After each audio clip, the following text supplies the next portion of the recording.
오늘은 오순절 지나고 13째 주일이에요. 우리 신앙의 선배들이 성서 일과라고 하는 과정을 통하여서 이번 13째 주에 어떤 성경 본문을 묵상했던가 살펴볼 때 오늘 요한복음 6장 60절에서 65절 말씀을 묵상을 했더라고요.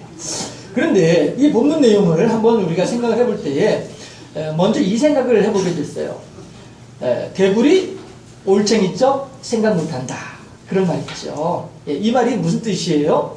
사람들은 내 어렸을 때, 내 힘들었을 때, 내 괴로웠을 때 그때의 시간들을 오늘 나의 삶의 방향을 결정짓는 교훈으로 삼아야 된다. 이런 뜻이 될 것입니다. 물론 어떤 사람들은 그저 교만하여서 자기 어려웠던 때를 잊어버리고 지금은 잘난 척하는구나 뭐 이런 의미로 사용하는 사람들도 있을 수 있겠습니다만은 그보다는 우리들은 언제든지 예전에 힘들었던 시간을 통하여서 오늘 나를 향한 하나님의 음성, 오늘 내가 어떤 모습으로 살아가야 할지에 대한 삶의 방향을 결정하는 이런 지혜가 필요하겠구나라고 하는 것입니다. 왜 그런가 하면 사람들은 늘 좋은 것, 편한 것, 쉬운 것 이런 것들을 따라하기를 좋아라 하거든요. 그리고 힘들고 어렵고 괴로웠던 것들에 대해서는 웬만하면 나하고는 좀 이렇게 멀리 떨어져 있으면 이런 생각들을 하게 마련이다 하는 것이죠. 그러니까 개구리가 올챙이적 생각을 못하면 안 된다라고 하는 경고를 하는 것이죠. 성경에서도 시편 119편 71편에서 다윗이 무엇이라고 말을 하냐면은 고난당한 것이 내게 유익이라 이로 말미암아 내가 주의 율례를 배웠나이다 라고 얘기를 하거든요. 다윗이 사울을 피해서 또 블레셋 임금을 피해서 이리저리 도망다닐 때에 어려움을 겪을 때에 그럴 때에 사람들은 아이고 대체 말이야 저 다윗이 무슨 지은 죄가 저렇게 많아서 저렇게 고난을 당하나 라고 생각을 할 수도 있겠습니다만은 우리들이 그러잖아요. 우리가 살아가는 가운데 어떤 어려운 일이 있으면은 어떤 힘든 일이 있으면 아이고 내가 대체 전생에 지은 죄가 뭐길래 이렇게 해서 생각하잖아요.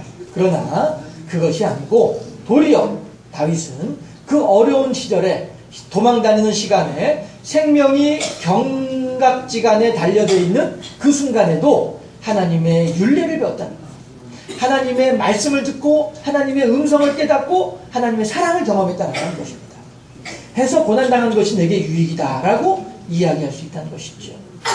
그러면 오늘 우리가 한번 본문에 비추어서 같이 생각해 볼 내용이 있는데 무엇이냐 하면 이스라엘 사람들의 마음가짐이에요. 흔히들 정신상태라고 표현을 할 수 있을까요? 이스라엘 사람들이 지금 어떤 생각을 하고 있느냐 이것이 중요하겠다는 것입니다. 자, 오늘 요한복음 6장에서는요 이 앞에 읽진 않았습니다만은 60절 이전에 있는 내용들 가운데 어떤 내용이 있냐면 우리가 잘 알고 있는 오병이어의 기적이 있어요.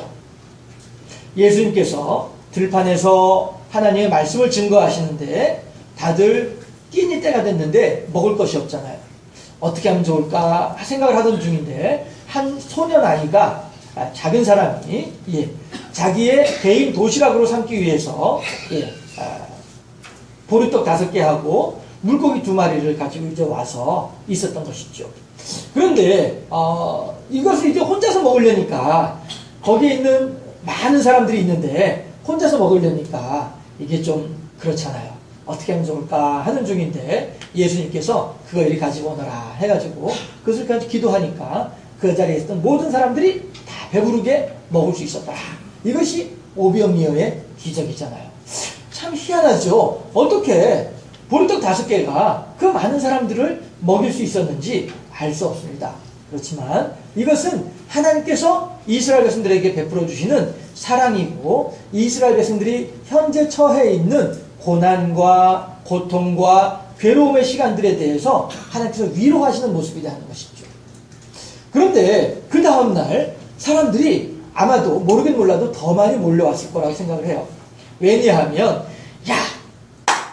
예수님한테 가면은 먹을 게 생겨 이거죠. 그러면은 우리가 어차피 하루 일당도 벌지도 못하는데 누가 일을 시켜줘야 일당을 벌지. 일당 벌지도 못하는데 예수님한테 쫓아가면은 예수님이 그래도 하루 먹을 만큼의 빵은 줄 수 있지 않을까? 이 생각을 하고 예수님한테 달려왔단 말이죠. 그런데 그들을 향하여서 예수님께서는 뭐라고 말씀하시냐면은 그들은 단지 오늘 하루 먹을 하루분의 식량을 얻을 수 있을까 해서 예수님 앞에 나왔는데 예수님은 그들을 향해 도로 뭐라고 말씀하시냐면은 얼른 떡을 떼어서 나눠줄 생각은 하지 아니하시고 떡은 손에 들고 있지도 않아요. 그리고서 뭐라고 말씀하시냐면은 여러분들이 영생의 복을 얻기 위하여서는 하나님의 말씀대로 살아야 합니다. 이렇게 원하는 떡은 주지도 않고 계속 하나님 얘기만 한단 말이에요. 그랬더니 사람들이 에이 뭐야 이거 아무래도 저 양반이 약발이 떨어졌나 봐. 아무래도 저 양반이 능력이 다 됐나 봐. 아유 저 양반 그 보리떡 5개 가지고 이렇게 하는 거는 어저께 하루뿐이었나 봐. 이제 오늘은 아닌가 봐. 이러고서 사람들이 수근수근 하는 것이죠. 다른 성경에서는 많은 사람들이 이 말은 내 귀에 어렵도다 하고서 많이들 물러갔더라. 이런단 말씀이에요. 무슨 얘기예요? 에이 저 양반 말에 뭐 쓸데없는 얘기만 하고 있어. 그래서 그냥 가버리고 마는 거예요. 사람들은 오늘 당장 내가 하루 먹을 양식에, 하루 먹을 빵에, 하루 먹을 떡에 여기에 관심이 있는 거예요. 그런데 예수님께서는 그들을 향하여서 오늘 하루가 중요한 것이 아니라 여러분들의 영생이, 여러분들의 영원한 삶이 하나님과 더불어서 이 땅에서의 삶으로는 상상도 할 수 없고 비교도 할 수 없는 복된 시간들이 여러분 앞에 놓여있다는 것입니다. 사실 그렇죠. 아마 이 자리에 계신 분들 가운데 어느 누구도 이른바 재계 몇 프로 아니면 상위 몇 프로에 들어가는 그러한 재벌들, 돈 많으신 이른바 상류사회 계층은 아마 이 자리에는 안 계실 거라고 생각을 하니까 제가 담대하게 말씀드립니다만은 우리들은 그들이 어떻게 살아가는지 알지 못해요. 우리들은 그들의 살아가는 방식을 몰라요. 그 전에 한번 그것이 알고 싶다든가 르포 프로그램에서 그 2세들 그 아들, 딸들을 인터뷰한 일이 있었는데 그 중에 한 사람이 뭐라고 얘기를 하냐면요. 아이고 수준이 안 맞아서 이야기를 못해요. 대화의 수준이 안 맞아서 말이 안 돼요. 이렇게 얘기를 하더라고요. 그들은 어떻게 살아가는지 모르겠습니다만은 아무튼 간에 이 서민들하고는 수준이 안 맞아서 대화가 안 된다는 거예요. 그런가 하면 또 어느 그 사회학을 공부하는 교수님은 그런 얘기도 하더라고요. 텔레비전 드라마에서 상류 계층에 있는 사람들이 서민들하고 이렇게 만나는 그런 경우들이 드라마에서 그려지고 있지만 그는 드라마니까 그렇대요. 상류 계급에 있는 사람들은요, 다니는 동선이 다르대요. 서민들이 있는 곳하고 그들이 가는 곳하고는 다르다고 하더라고요. 아무튼 간에 우리들은 알지 못해요. 그렇지만 분명히 우리들은 상상도 할 수 없는 그러한 세상에서 그들은 살아가고 있을 것이다 라고 하는 것이죠. 저 어렸을 때만 하더라도 아파트 복층 만들어 놓고 거기다 에스컬레이터 만들어 놨다는 얘기 들으면서 이야 무슨 그런 그렇게 이제 막 생각하고 얘기하고 그런 적도 있었는데요. 어쨌든지 간에 지금 현재 우리들의 사회 속에서도 엄연히 상류 사회에 속해 있는 사람들의 삶의 모습하고 서민들이 살아가는 삶의 모습하고 또 그조차도 안 돼가지고 노숙 생활하고 있는 사람들의 삶의 모습하고 우리들은 또 노숙자들이 어떻게 생활하는지는 잘 알지 못하지요. 왜냐하면 그 사회 속으로 들어가보지 못했으니까. 그럼에도 불구하고 상류사회 계급이나 서민 계급이나 노숙자들이 살아가는 삶의 모습이다. 비록 서민인 우리들은 상류사회도 노숙자들도 경험해보지 못했지만 그럼에도 불구하고 그 사회가 분명히 존재한다는 사실은 다들 잘 알고 있죠. 마찬가지로 우리들은 비록 가본 사람은 없으되 우리들은 분명히 알고 있습니다. 우리들이 이 세상에서의 이 땅에서의 시간이 다하게 되면 하나님께서는 우리들로 하여금 우리들의 육은 땅으로 우리들의 영은 하나님께로 인도하여 주심으로 말미암아 하나님과 더불어서 영생 복락을 누리게 되는 천국이 반드시 있다는 사실을 우리는 모두가 믿고 있다는 것입니다. 그리고 하나님께서는 우리들에게 그 천국에 들어가기 위해서는 그 천국에서 하나님과 같아지기 위해서는 우리들에게 준비할 것이 있다는 거예요. 뭘 준비를 해야 할 것인가? 주인의 잔치자리에 참여하고자 하는 사람이라고 한다면은 예복을 준비하고 들어가야만이 잔치의 풍성함을 맛볼 수가 있는 것입니다. 하나님께 하나님의 성소와 지성소에까지 들어가고자 하는 대제사장이라고 한다면은 자기의 죄를 속하기 위해서 한 마리의 송아지를 죽어야만이 자기가 지성소에까지 들어갈 수 있는 자격이 비로소 주어지는 것입니다. 이 땅을 살아가는 우리 모두가 하나님의 전으로 들어가고 하나님과 더불어 동행하고 하나님과 더불어 먹고 마시고자 한다면은 반드시 예수 그리스도의 피의 은혜를 덧입어야 된다는 것입니다. 하나님께서 우리들을 얼마나 사랑하셨는지를 알아야 된다는 것이고, 그 하나님의 사랑하심의 증거가 우리들에게 예수 그리스도를 통해서 어떻게 나타나는지를 알아야 될 것이고, 우리들은 그 예수 그리스도를 어떻게 믿어야 하는지, 예수 그리스도의 무엇을 믿어야 하는지, 예수 그리스도께서 어떻게 하신 것을 우리가 어떻게 알고 있어야 하는지에 대해서 알려주는 것이 하나님의 말씀이라는 것이죠. 그런데 오늘 이스라엘 사람들은 어떻게 합니까? 정작 예수님께서 이 이스라엘 백성들이 당장 오늘 하루분의 떡의 문제가 아니라, 오늘 하루의 생명의 문제가 아니라 영원한 생명을 위하여서 영원한 생명을 갖기를 바라는 마음에서 예수님께서 피를 토하면서 백성들에게 하늘의 말씀을, 영생의 떡을 전달해 주고자 하는데도 불구하고 이 사람들은 듣기 싫다는 거예요. 이스라엘 백성들은 쓸데없는 소리 하지 말라는 거예요. 단지 내 눈앞에 내가 만질 수 있고 내가 떼어서 먹을 수 있고 내 배를 부르게 할 수 있는 떡이나 달라는 거예요. 왜 그렇습니까? 사람들은 지금 현재 고난에 대해서, 지금 현재 어려움에 대해서 그저 피하고 싶은 마음만 있을 뿐이지, 개구리 올챙이적 생각 못하는 그러한 허영심만 있을 뿐이지, 고난을 통하여 주의 율례를 배웠나이다 고백하고 있는 다윗의 신앙은 우리들에게 없기 때문입니다. 불과 20년 전만 하더라도 우리 신앙의 선배들은요, 한겨울에도 김장 때에나 사용하는 비닐봉지를 뒤집어 쓰고 산기도 하기를 마다하지 아니했던 그러한 신앙의 선배들의 모습이었었습니다. 12월에 삼각산에 올라가면 그 서울의 유명한 그 기도로 유명한 그 산이 있잖아요. 삼각산에 가면 곳곳에서 주여 주여 외치는 소리들이 들리고요. 새벽에 산을 내려오려고 하면은 중간중간에 허연, 꼭 눈덩이 이렇게 쌓아둔 것 같이 그렇게 허연 덩어리들이 있습니다. 자세히 보면 그 안에서 사람들이 그 김장 비닐봉지를 뒤집어 쓰고 기도를 하다 보니까 그 더운 김이 비닐봉지 안에 꽉 차고 바깥에는 12월 찬바람이 부니까 비닐봉지 바깥쪽으로 성에가 끼어가지고 허연 눈덩이처럼 보이는, 그렇게 기도하면서 우리 신앙의 선배들은 신앙을 지켜왔고 이 나라 이 민족을 위해서 기도해왔고 고난의 현장들을 극복해 왔었습니다. 그러나 과연 이 자리에 앉아있는 우리들 가운데 하나님, 저는 오늘 본문의 이스라엘 백성들처럼, 오늘 본문의 예수님을 향해서 수근수근거리고 있는 제자들처럼 저는 그렇지 않습니다. 저는 오직 하나님만을 사랑하면서, 저는 오직 하나님만을 의지하면서 제자들의 신앙보다 제가 훨씬 더 좋습니다.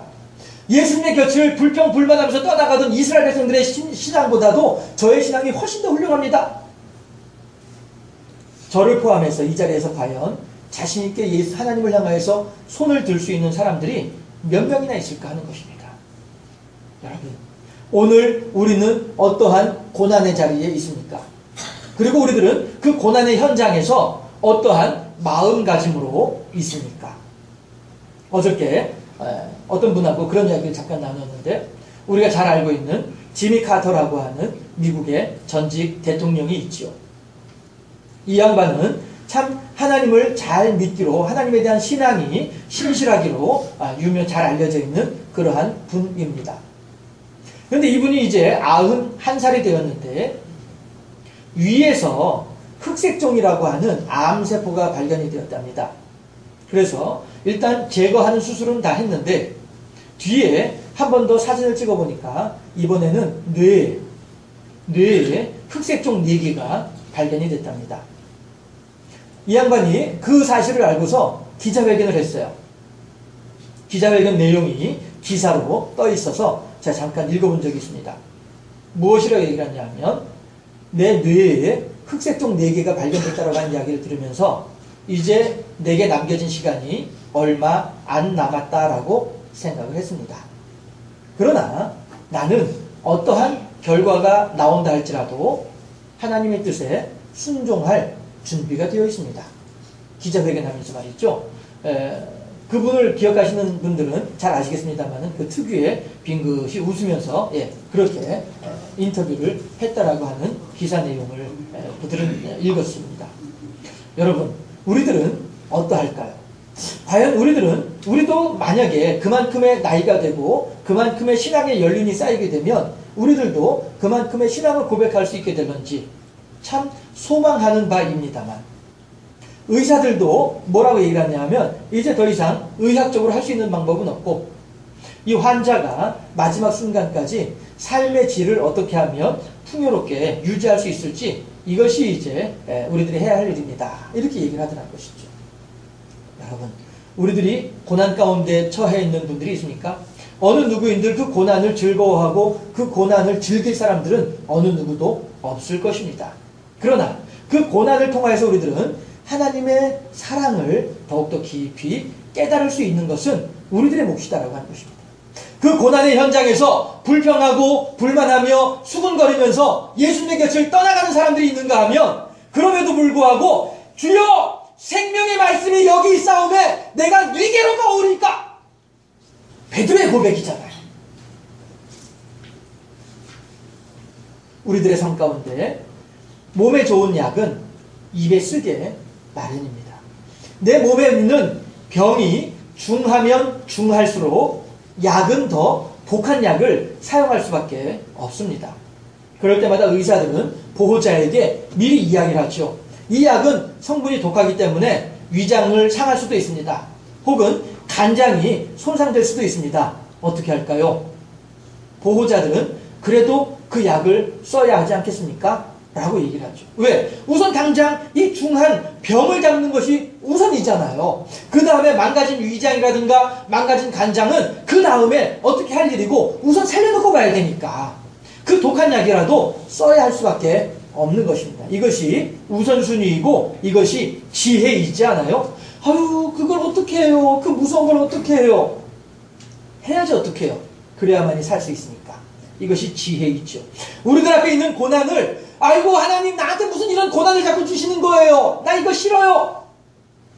보다는 이 고난을 통하여서 담대히 주님을 의지하며 하나님을 의뢰하면서 하나님의 이름으로 승리하고 하나님의 뜻하심이 무엇인지 주의 율례를 배우는 다윗과도 같이 하나님을 향한 더욱더 아름다운 신앙의 사람으로 세워지는 복된 우리 모두가 될 수 있기를 주님의 이름으로 축원합니다.